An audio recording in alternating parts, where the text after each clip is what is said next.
J'ai été amené au fil du temps à traiter un nombre assez important de sujets divers.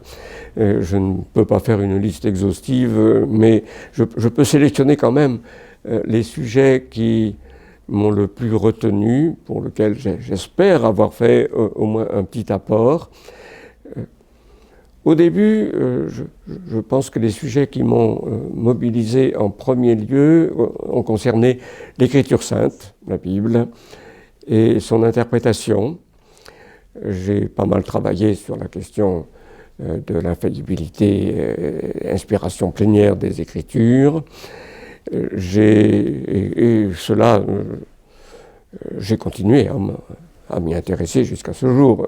Un livre va paraître très prochainement, dont j'ai écrit le chapitre sur l'inhérence, en essayant d'apporter les nuances souhaitables d'ailleurs. Je me suis beaucoup intéressé dans les années 60 et 70, donc 60 et 70, ça fait un bon bout de temps, à la question de la démythologisation. J'ai travaillé cet aspect-là de la pensée de Paul Ricoeur, dont j'avais suivi un cours et avec lequel je me suis retrouvé en contact à diverses reprises. Bookman et Ricoeur ont été des interlocuteurs pour moi et j'ai travaillé ce sujet avec un débouché un peu plus large sur l'herméneutique, la théorie de l'interprétation. Ça a été un grand sujet. Alors, sur le mythe et sur les principes d'interprétation en général, j'ai beaucoup moins travaillé à partir des années 90-90, donc là ce n'est pas un sujet aussi actuel pour moi qu'il ne l'a été.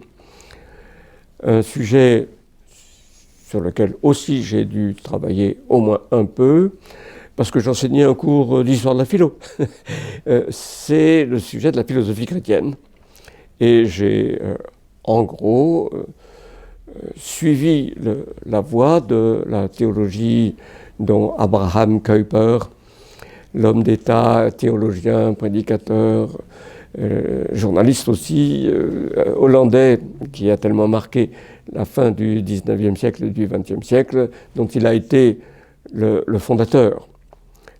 On parle de néo-calvinisme, il me semble que c'est un terme qui dit assez bien ce qu'il en est, c'est du calvinisme, mais avec des extensions, des notes propres, distinctes.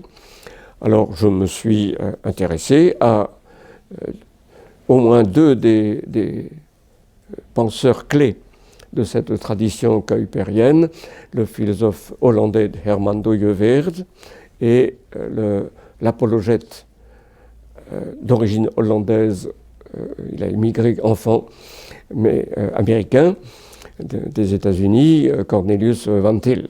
Donc là aussi, ça a été un domaine dans lequel j'ai un peu investi. Il y a eu progressivement de plus en plus le sujet du mal et de sa forme capitale, comme je l'appelle, le péché. Là, j'ai fait plusieurs travaux sur le sujet, un livre sur le mal et la croix, un livre sur le péché originel qui n'est pas traduit en français. J'avais prononcé les conférences en anglais, donc, mais c'est un livre qui a marqué pour moi. Et dans le lien avec la doctrine du péché et du mal, j'ai aussi travaillé sans écrire très long sur le sujet, mais ce sont des articles qui ont compté dans mon cursus. J'ai travaillé sur la question de la perdition et du châtiment éternel. Donc ça, c'était un sujet vraiment important pour moi et qui continue de l'être. J'ai en chantier un livre actuellement, un livre en anglais parce qu'il doit mettre en forme publiable des conférences que j'ai faites aux États-Unis, un livre qui considère comment la notion de possible peut être intégrée au discours chrétien sur le mal, sur le rapport de Dieu au mal. Ça, c'est un sujet très, très particulier, un créneau étroit, mais j'espère achever la rédaction. Enfin, j'ai achevé une première rédaction, mais il faut réviser. J'espère achever donc une révision de la rédaction de ce livre encore futur. Ça, c'est un sujet qui m'a occupé un peu tout au long.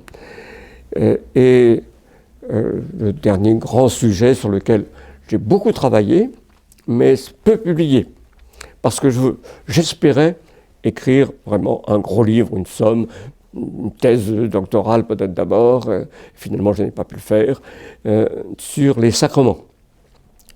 Donc ça c'est un sujet qui engage l'ecclésiologie et qui a correspondu à ce que j'ai enseigné. C'était des sujets qui se trouvaient aussi dans les cours que régulièrement j'ai dispensés pendant longtemps. Mais ce travail sur les sacrements, finalement je suis obligé de lui donner des dimensions moindres que celles dont j'avais rêvé à un certain moment, mais j'espère encore que je vais aboutir à une publication prochaine, en français, de la doctrine de l'Église et des sacrements, qui incorporera les éléments d'originalité que j'espère pouvoir contribuer. Donc ce sont là au moins plusieurs des sujets qui m'ont beaucoup occupé.